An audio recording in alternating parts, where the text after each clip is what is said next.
தமிழக அரசியல் களத்துல பெரும் எதிர்பார்ப்புகளுக்கு மத்தியில தமிழக வெற்றி கழகத்துடைய தலைவர் விஜய் தன்னுடைய முதல் தேர்தல் களத்திலேயே 2 வெற்றியை நோக்கி நகர்ந்துகிட்டே இருக்கிறாரு. சென்னை பெரம்பூர் மற்றும் திருச்சி கிழக்கு அப்படிங்கிற 2 தொகுதிகளிலுமே தவேக தலைவர் விஜய் தான் இப்போ முன்னிலை வகித்துட்டு வர்றது அவருடைய தொண்டர்களிடையே பெரும் உற்சாகத்தை ஏற்படுத்தியிருக்கு. இருந்தாலும் 2 இடங்களையும் வெற்றி பெறக்கூடிய பட்சத்துல சட்ட விதிகளுடைய படி ஏதாவது ஒரு தொகுதியை அவர் விட்டு கொடுக்கணும்.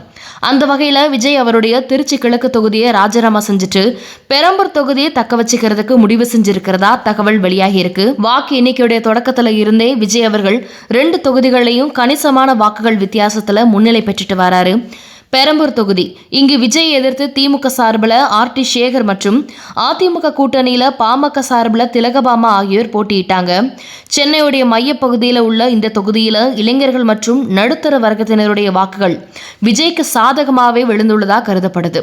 இங்க தோராயமா 3500 வாக்குகள் வித்தியாசத்துல இப்போ அவர் முன்னிலை வகிக்கிறாரு. திருச்சி கிழக்கு தொகுதி இந்த தொகுதியில் திமுகவுடைய இனிகோ இருதயராஜ் மற்றும் அதிமுகவுடைய கே ராஜசேகரன் ஆகியோரும் விஜயோட பலப்பரட்சி நடத்தினாங்க.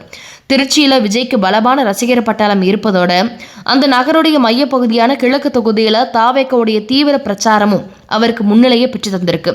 இங்க தோராயமா 2700 வாக்குகள் வித்தியாசத்திலேயே அவர் இப்போ முன்னிலை வகிக்கிறாரு. இந்நிலையில விஜய் அவர்கள் திருச்சி கிழக்கு தொகுதியை துறக்க முடிவு செஞ்சிருக்கிறதாகவும் அங்கு விரைவில் இடைத்தேர்தல் நடக்க வாய்ப்பு இருப்பதாகவும் தகவல் வெளியாகி இருக்கு. திருச்சி மக்கள் மீது எப்பவுமே தனிப்பட்ட அன்பு இருப்பதாகவும் அவர் ஏற்கனவே பேசியிருந்தாரு. இருந்தாலும் நிர்வாக காரணங்களுக்காக இந்த முடிவை எடுக்க வேண்டி இருக்கிறதாகவும் தன்னுடைய ஆதரவாளர்கள்கிட்ட அவர் தெரிவிக்க இருக்கிறதாகவும் கூறப்பட்டுள்ளது. திருச்சி கிழக்கு தொகுதியில அவர் ராஜினாமா செய்யக்கூடிய பட்சத்துல அந்த இடத்தை தாவேக்கவுடைய முக்கிய நிர்வாகிகளோட ஒருத்தருக்கு விட்டுக் கொடுக்க தலைமை திட்டமிட்டு உள்ளதாகவும் தெரிவிக்கப்பட்டுள்ளது. விஜய் இந்த 2 தொகுதிகளிலையும் இரட்டை வெற்றியை பதிவு செஞ்சா தமிழக அரசியல்ல ஒரு புதிய அத்தியாயத்தை இது தொடங்க இருக்கும் அப்படின்னு பலரும் கருத்துக்களை தெரிவிச்சிட்டு வராங்க. காலை 8 மணிக்கு தொடங்கப்பட்ட வாக்கு எண்ணும் பணியில இருந்தே தாவேக்க தொடர்ந்து முன்னிலை வகித்துட்டு வராங்க. குறிப்பா சென்னையுடைய அனைத்து தொகுதிகளிலுமே தாவேக்க தான் முன்னிலையில இருக்கு. அதே போல தமிழ்நாட்டில் இருக்கக்கூடிய முக்கியமான தொகுதிகள் அனைத்திலையுமே திமுகவை பின்னுக்கு தள்ளி தற்போதைய நிலவரப்படி தாவேக்கா முன்னிலையில இருக்கிறாங்க.